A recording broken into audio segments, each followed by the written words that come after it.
어머니 제발 그 사람 믿으시면 안 돼요. 이제 와서 이런 말씀드리기가 너무 죄송하지만 반드시 말씀드려야 할 것 같아요. 그분 어머니 통장에서 돈을 빼갔어요. 증거가 여기 있어요. 은행에서 확인해보니 지난 몇 달간 2천만 원이 인출됐습니다. 어머니 이건 사기예요. 이런 대화를 들어보신 적 있으신가요? 믿었던 사람이 나를 배신한다는 건 단순히 돈 몇 푼의 문제가 아닙니다. 마음의 평화가 무너지고 세상에 대한 신뢰마저 깨지는 경험이죠. 그런데 이런 일이 남의 이야기일까요? 아닙니다. 경찰청 통계에 따르면 노년층을 대상으로 한 범죄의 80% 이상이 가해자가 피해자와 친분이 있는 사람들, 즉 가까운 관계에서 발생한다고 합니다.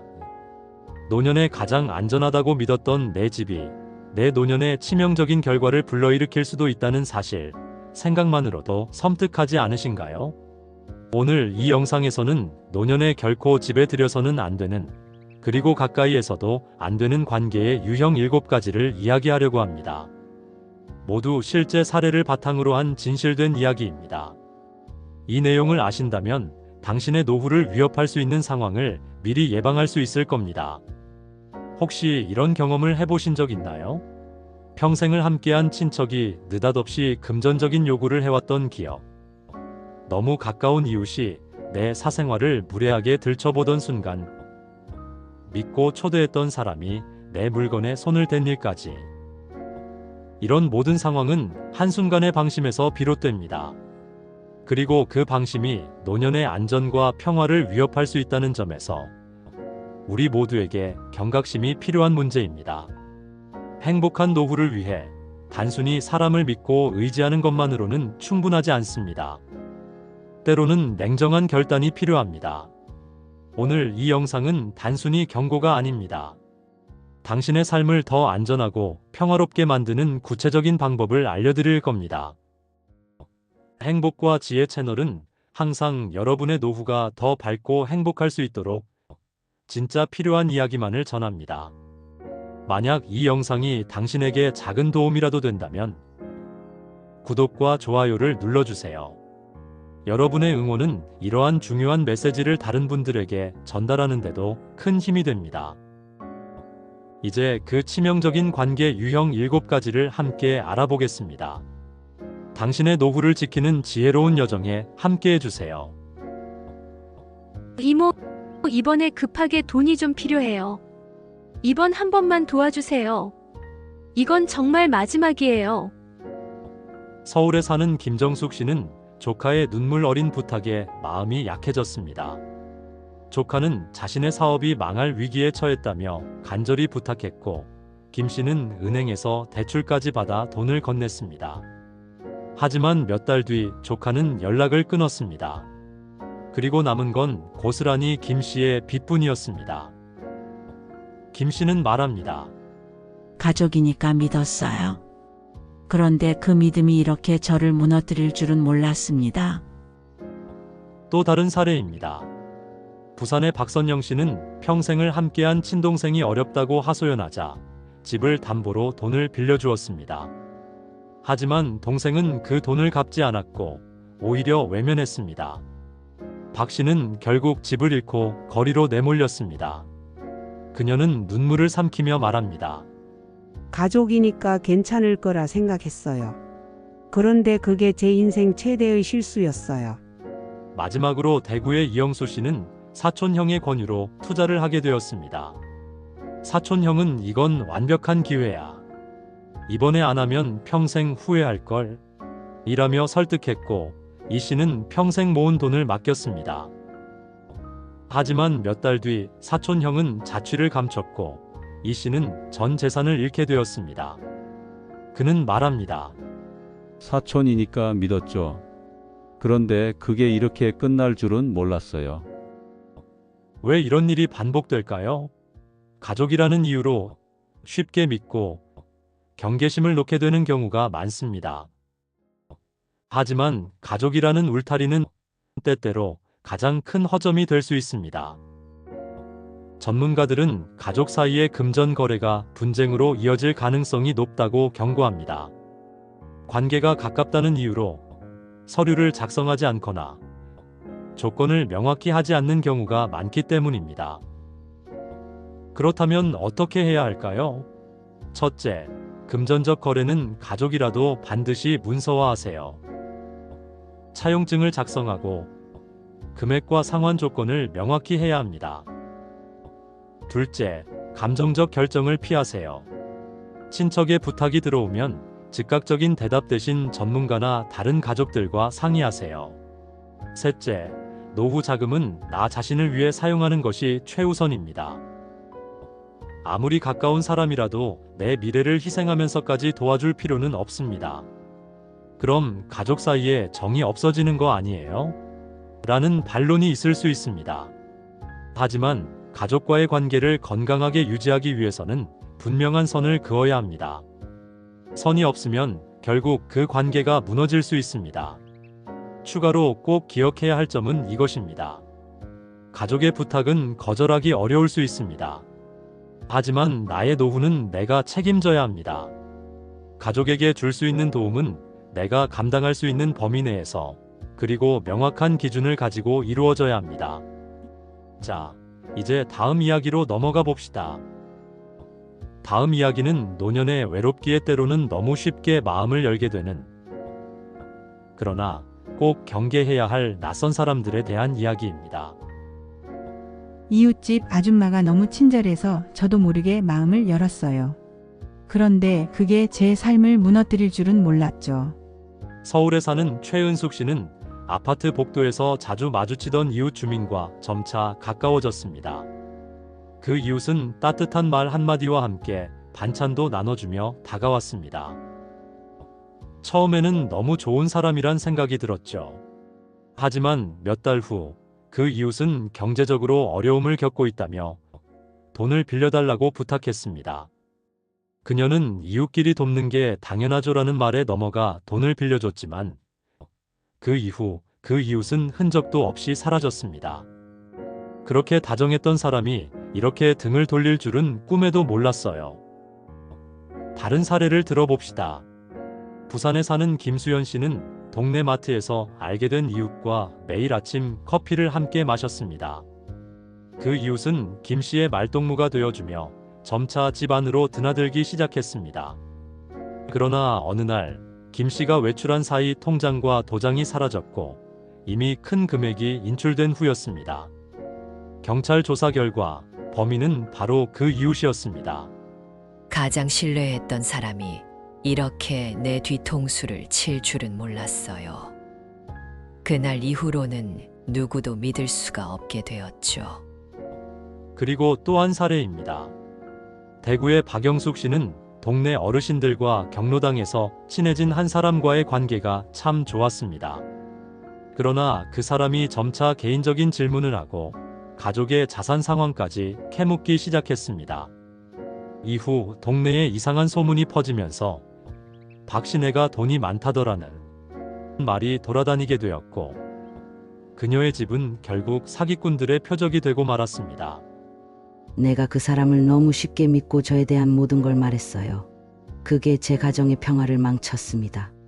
왜 이런 일이 생길까요? 이런 유형의 낯선 사람들은 처음에는 친절한 모습으로 접근합니다. 특히 노년층의 외로움과 경계심 부족을 노리는 경우가 많습니다. 그들이 말벗이 되어 줄게요라며 다가올 때 그 속마음은 어떻게 하면 이 사람의 약점을 이용할까를 계산하고 있을지도 모릅니다. 경찰청 통계에 따르면 노인 대상 범죄의 45%는 평소 알고 지내던 지인이나 이웃에 의해 발생합니다. 이들 중 대다수는 피해자의 집에 접근해 범행을 저질렀습니다. 그렇다면 우리는 어떻게 대처해야 할까요? 첫째, 새롭게 알게 된 사람과의 관계를 신중히 검토하세요. 특히 개인적인 이야기를 너무 일찍 털어놓지 않는 것이 중요합니다. 둘째, 집에 초대하거나 중요한 물건을 보여주는 일은 피하세요. 아무리 친해졌다고 생각해도 시간이 필요합니다. 최소 1년은 지켜보며 그 사람의 행동과 태도를 파악하세요. 셋째, 경제적인 도움이나 금전적 거래를 요구하는 사람은 반드시 경계하세요. 이웃 사이에서의 금전 거래는 관계를 망치는 지름길이 될 수 있습니다. 하지만 이웃끼리 돕는 게 도리 아닐까요? 라고 질문하실 수도 있습니다. 물론 이웃과의 관계는 중요합니다. 하지만 도움은 공식적인 경로를 통해 이루어져야 합니다. 예를 들어 어려움을 겪는 이웃이 있다면 동네 복지센터나 공공기관을 통해 돕는 것이 안전한 방법입니다. 추가로 기억해야 할 점은 이웃과의 관계는 너무 가깝지도 멀지도 않은 적정 거리를 유지해야 한다는 것입니다. 도움을 주고받을 수 있는 정도의 관계는 좋지만 사적인 경계를 허물고 지나치게 가까워지는 것은 위험할 수 있습니다. 자, 다음 이야기로 넘어가 보겠습니다. 이제는 우리가 스스로의 재산과 노후를 지키기 위해 반드시 알아야 할 이익만을 따지는 사람들에 대해 이야기해 보겠습니다. 고모, 제가 이번에 정말 확실한 사업 아이템을 발견했어요. 고모만 도와주시면 저 진짜 대박 낼 수 있을 것 같아요. 퇴직 교사로 은퇴한 박명자 씨는 평생 모은 퇴직금을 조카의 사업 자금으로 빌려주었습니다. 조카는 고모가 투자하시면 제가 평생 모실게요. 라는 말로 박 씨의 마음을 움직였습니다. 처음에는 약속대로 이자를 잘 갚더니 몇 달 후 사업이 망했다며 더 많은 돈을 요구하기 시작했습니다. 고모가 조금만 더 도와주셨다면 이렇게 되지 않았을 거예요. 라며 책임을 전가하기까지 했습니다. 결국 박 씨는 돈은 돈대로 잃고 친척 간의 관계마저 완전히 틀어져 버렸습니다. 내가 믿었던 가족에게 이렇게까지 당할 줄은 상상도 못했어요. 또 다른 이야기가 있습니다. 서울의 김정수 씨는 오랜 친구로부터 투자 제안을 받았습니다. 친구는 이건 정말 너만을 위해 특별히 알려주는 거야. 절대 손해 안 봐. 라며 설득했습니다. 김 씨는 평생 모은 노후 자금을 투자했지만 그 돈은 사라지고 말았습니다. 그 친구는 잠적했고 김 씨는 큰 충격에 빠졌습니다. 오랜 친구라는 게 믿음의 증거가 되지 못한다는 걸 이제야 깨달았어요. 마지막으로 부산의 윤혜진 씨는 교회에서 알게 된 사람이 권한 고수익 투자에 퇴직금을 모두 맡겼습니다. 그 사람은 하나님의 뜻이에요. 이 돈으로 많은 사람들을 도울 수 있을 거예요. 라는 말로 윤 씨를 설득했습니다. 그러나 그것은 다단계 사기였고 윤 씨는 모든 것을 잃고 말았습니다. 믿음을 이용한 그 사람이 가장 무서운 사람이더군요. 이익만을 따지는 사람들의 특징은 무엇일까요? 그들은 언제나 상대방의 신뢰와 순수함을 악용합니다. 가까운 친척, 친구, 이웃이라는 명목으로 다가와 경제적인 도움이나 투자를 요구하는데 이는 종종 사기나 갈등으로 이어집니다. 특히 나이가 들수록 자산이 있는 노인을 타겟으로 삼는 경우가 많습니다. 금융감독원 통계에 따르면 노인 대상 금융 사기의 약 89%가 평소 신뢰했던 사람들에 의해 발생했다고 합니다. 더욱이 이러한 피해의 절반 이상이 법적 대응조차 하지 못한 채 묻히고 맙니다. 그렇다면 어떻게 대처해야 할까요? 첫째, 가까운 사람일수록 돈과 관련된 문제에서는 더 철저히 따져봐야 합니다. 둘째, 금전적 거래는 반드시 서류로 남기고 법적 절차를 거쳐야 합니다. 가족 간의 금전 문제라고 해서 가볍게 여기는 것은 큰 실수입니다. 셋째, 투자 제안이나 금전적 도움 요청이 있을 때는 자녀나 신뢰할 수 있는 전문가와 상의하세요. 감정적으로 결정을 내리는 것을 피해야 합니다. 하지만 정말 어려운 상황에 처한 가족이나 친구를 외면한다면 너무 냉정한 게 아닐까요? 라고 반문하실 수도 있습니다. 물론 도울 수 있는 여건이 있다면 돕는 것은 좋은 일입니다. 그러나 그 도움은 상대방이 스스로 설 수 있도록 돕는 형태여야 합니다. 일방적인 지원은 상대방의 의존성을 키울 뿐만 아니라 자신의 노후 자금을 위태롭게 만들 수 있습니다. 추가로 기억할 것은 특별히 당신만을 위해라는 말로 시작하는 제안은 반드시 의심해야 한다는 점입니다. 돈 문제는 감정이 아닌 이성으로 다뤄야 합니다. 작은 친절이 결국 큰 상처로 돌아오지 않도록 자신의 경계를 지키는 것이 중요합니다. 다음 이야기는 한층 더 조심해야 할 사람들입니다. 게으르고 무책임한 사람들에게 노후의 평화를 빼앗기지 않는 법에 대해 이야기해 보겠습니다. 엄마, 딱 6달만요. 제가 지금 좋은 사업을 준비 중인데 곧 결과가 나올 거예요. 임순자 씨는 퇴직 후 작은 연금으로 노후를 준비하며 평화롭게 지내고 있었습니다. 그런데 중년의 아들이 직장을 그만두고 가족을 데리고 집으로 들어왔습니다. 처음에는 임시로 함께 살겠다던 말과 달리 6개월이 3년으로 늘어났습니다. 게다가 손주 학원비, 며느리 미용실 비용, 심지어 가족의 생활비까지 모두 임시의 연금에서 충당해야 했습니다. 엄마, 우리가 힘들 때 도와주는 게 가족 아닙니까? 라는 아들의 말에 임씨는 내심 분노를 느꼈지만 끝내 그들에게 말을 하지 못했습니다. 결국 임씨의 통장은 비었고 그녀의 노후는 점점 더 고단해졌습니다. 또 다른 사례입니다. 강미영 씨는 오랜 친구를 집에 들였다가 큰 곤욕을 치렀습니다. 친구는 재취업을 준비 중이라 잠시 머물게 해달라는 요청으로 들어왔지만 몇 달이 지나도 나갈 기미가 없었습니다.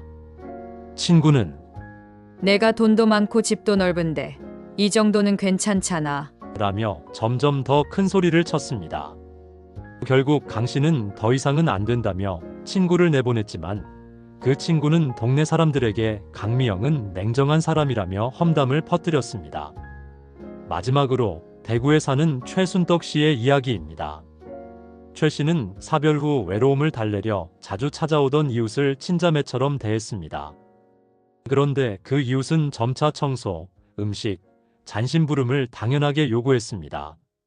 어느 날 최 씨가 거절하자 그동안 내가 해준 것도 많은데 그 정도도 못 해주냐?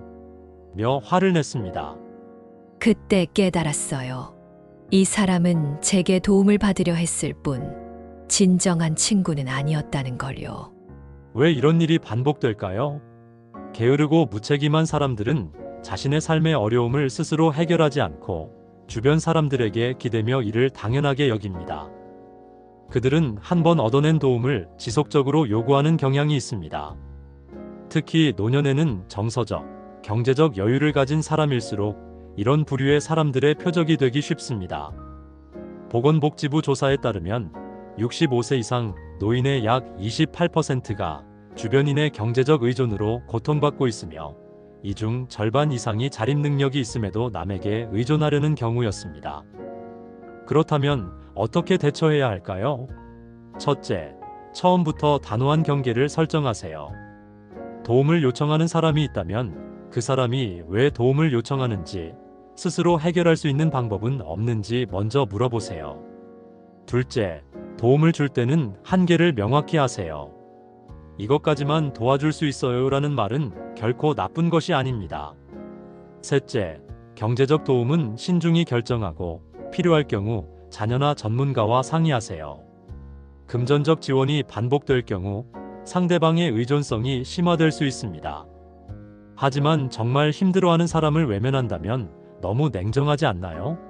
라는 생각이 들 수도 있습니다. 맞습니다. 진정한 도움은 상대가 스스로 일어설 수 있도록 돕는 것입니다. 그러나 무책임한 태도를 방치하는 것은 그 사람의 성장을 막을 뿐만 아니라 자신의 삶의 질까지 해칠 수 있습니다. 추가로 자신의 노후는 스스로 보호해야 한다는 점을 꼭 기억하세요. 마음의 평화를 위협하는 관계를 유지하지 않는 것이 건강한 노후를 지키는 첫걸음입니다. 다음은 또 다른 중요한 주제입니다. 소문을 퍼뜨리는 사람들이 얼마나 위험할 수 있는지, 그리고 이를 어떻게 대처해야 하는지 이야기해 보겠습니다.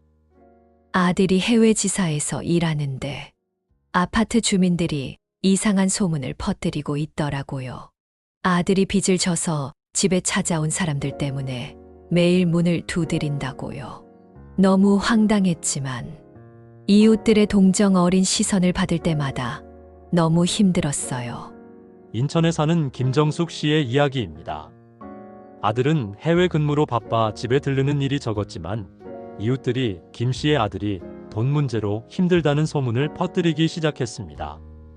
김 씨는 결국 30년 넘게 살아온 집을 떠나야 했습니다. 그 소문은 사실이 아니었지만 사람들은 이미 믿고 있었어요.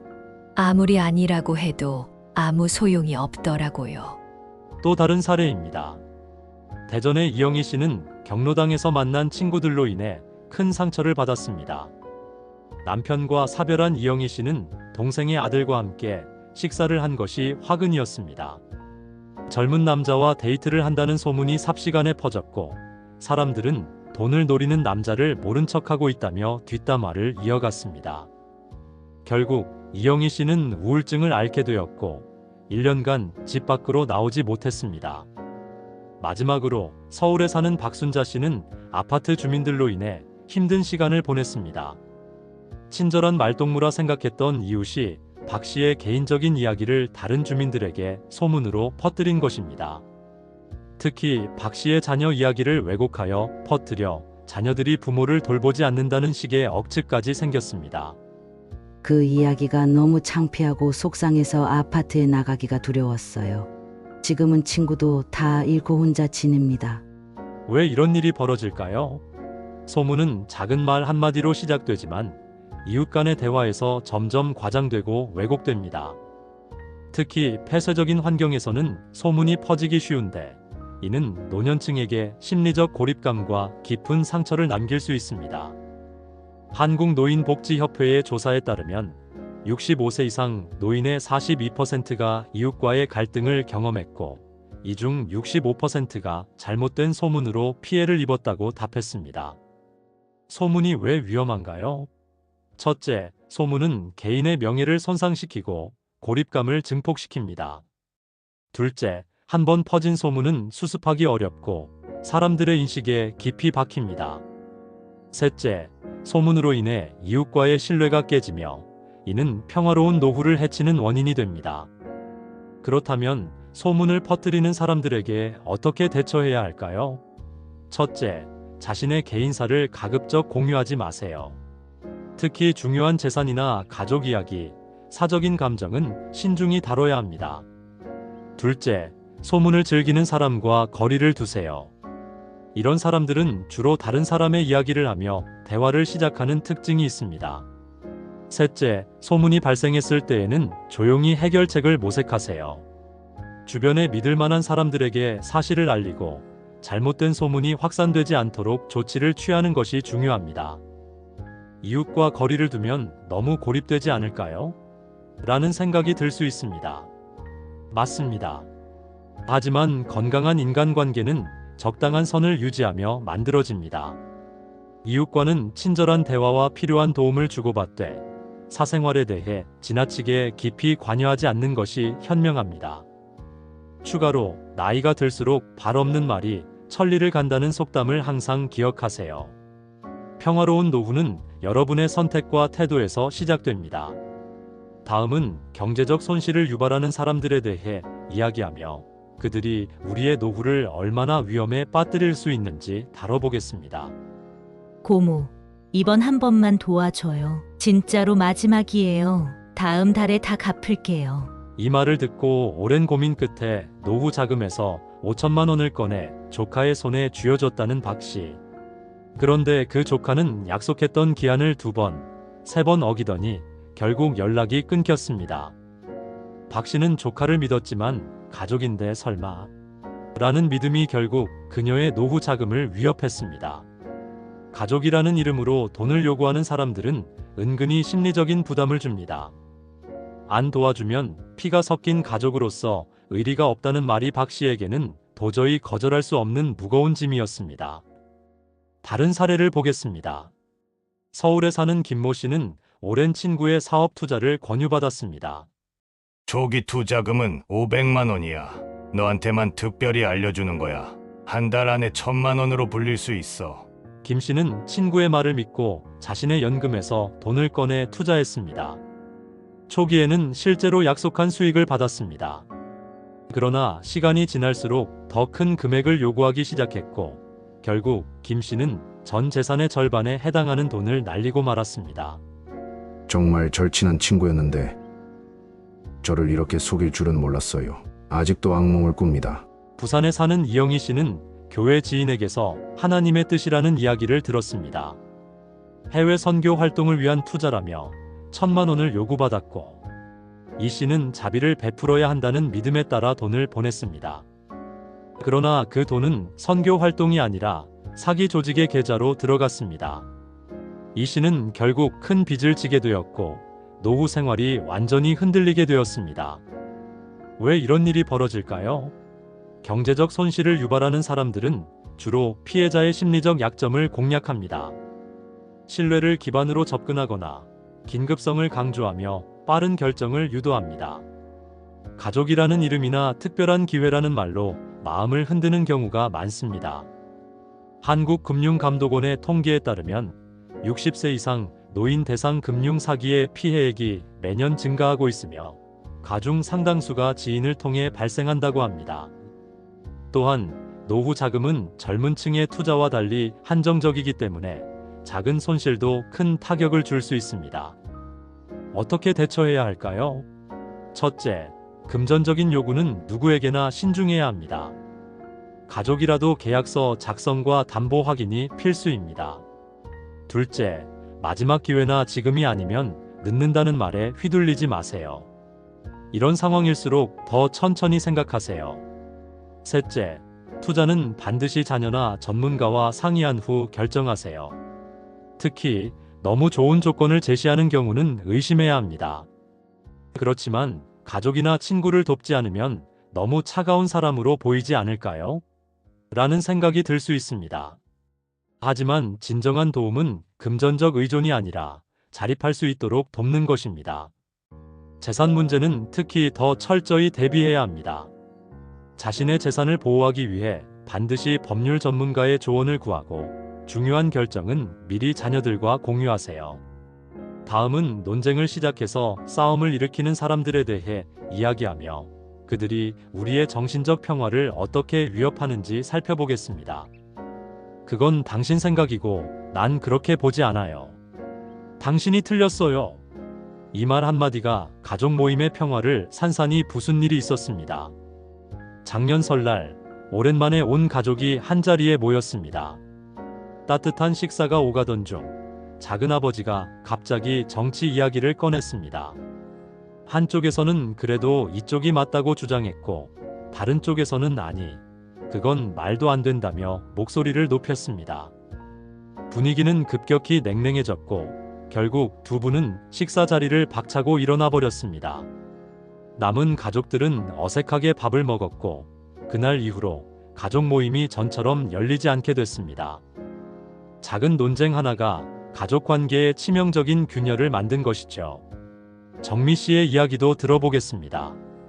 정미 씨는 경로당에서 친구들과 즐겁게 시간을 보내곤 했습니다. 어느 날 다 함께 모여 차를 마시며 이야기를 나누던 중 한 친구가 갑자기 특정 종교를 비난하기 시작했습니다. 이 이야기에 다른 친구가 반박하며 언성이 높아졌고 결국 분위기는 험악해졌습니다. 정미 씨는 더 이상 그 자리에서 편안함을 느끼지 못했고 이후로는 경로당에 가는 횟수가 급격히 줄었습니다. 오랜 시간 쌓아왔던 관계가 한순간에 틀어져 버린 것입니다. 마지막 사례는 박영수 씨의 경험입니다. 박 씨는 평소 동네 주민들과 가까이 지내며 자주 작은 모임을 가지곤 했습니다. 어느 날 동네 친구들과 만나 지역 개발 문제를 논의하던 중 의견 충돌이 있었습니다. 누군가는 이건 동네를 망치는 결정이라고 강하게 반대했고 다른 이는 발전의 기회다라고 맞섰습니다. 논쟁은 점점 격해졌고 결국 서로 얼굴을 붉히며 끝났습니다. 이후로는 이웃 간의 작은 모임도 열리지 않았고 박 씨는 외로움을 느끼며 스스로를 탓했습니다. 왜 이런 일이 반복되는 걸까요? 논쟁을 좋아하는 사람들은 대개 자신의 의견이 옳다고 강하게 믿으며 이를 타인에게 설득하려는 경향이 있습니다. 정치, 종교, 자녀 교육 같은 민감한 주제를 꺼내며 자신의 관점을 밀어붙이고 상대방의 의견을 무시하기도 합니다. 이런 태도는 특히 감정적으로 예민한 노년기에 더 큰 상처를 남기곤 합니다. 논쟁은 단순히 의견 충돌에서 끝나지 않습니다. 반복적으로 겪다 보면 스트레스가 쌓이고 싸움이 될 수 있으며 나아가 인간관계 자체를 멀리하게 되는 결과를 초래합니다. 심리학자들은 논쟁을 계속 겪으면 감정 소모와 우울증 위험이 높아진다고 경고합니다. 어떻게 대처해야 할까요? 첫째, 민감한 주제를 피하는 것이 중요합니다. 가족 모임이나 친구들과의 자리에서는 정치, 종교 같은 논쟁을 유발할 수 있는 이야기를 자제하세요. 둘째, 누군가 논쟁을 시작하려 할 때는 부드럽게 대화를 다른 주제로 전환하는 기술을 연습하세요. 셋째, 논쟁이 불가피하다면 감정을 조율하며 적절한 시점에 대화를 멈추는 용기도 필요합니다.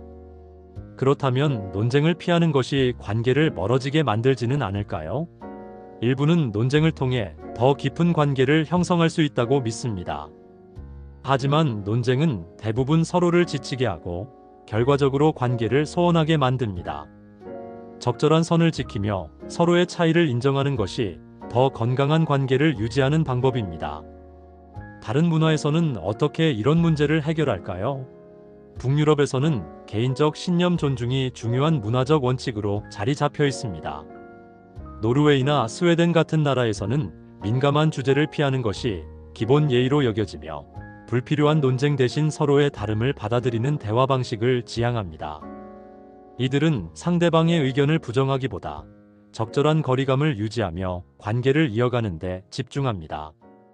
우리도 논쟁을 피하면서 평화를 유지할 수 있는 방법을 찾는다면 인간관계가 더 단단해질 수 있습니다. 감정 소모를 줄이고 서로의 다름을 인정하는 것. 이것이 평화로운 노후를 위한 첫걸음이 될 것입니다. 여러분, 오늘 우리는 노년의 삶에서 절대로 간과해서는 안 될 7가지 유형의 사람들에 대해 이야기했습니다. 하나씩 돌아보니 여러분의 마음에도 울림이 있었을 거라 믿습니다.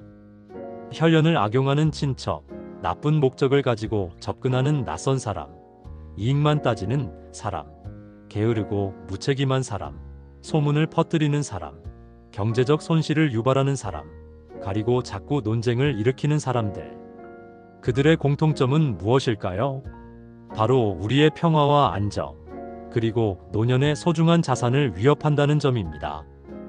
특히 이들 중 한 명이라도 방심하면 우리의 삶은 예상치 못한 방향으로 흔들릴 수 있습니다.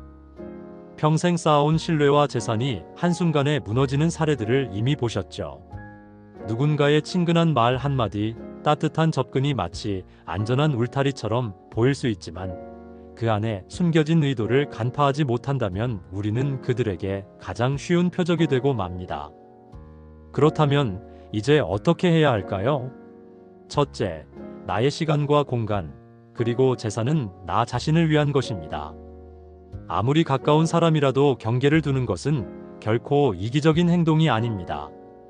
둘째, 경계를 두되 적대적이지 않은 태도로 상대를 대하십시오. 분명하고 정중하게 자신의 의사를 밝히는 것이 가장 현명한 방법입니다. 셋째, 인간관계는 양보다 질입니다. 진정한 친구와 소수의 사람들과 깊은 유대감을 맺는 것이 삶을 더욱 풍요롭게 합니다. 마지막으로 자신에게 질문해 보세요. 내 삶에서 과연 누구와 함께하고 싶은가? 무엇을 지켜야 하는가? 삶의 중심에 나 자신을 세우는 것. 그것이 노년을 빛나게 하는 첫걸음입니다.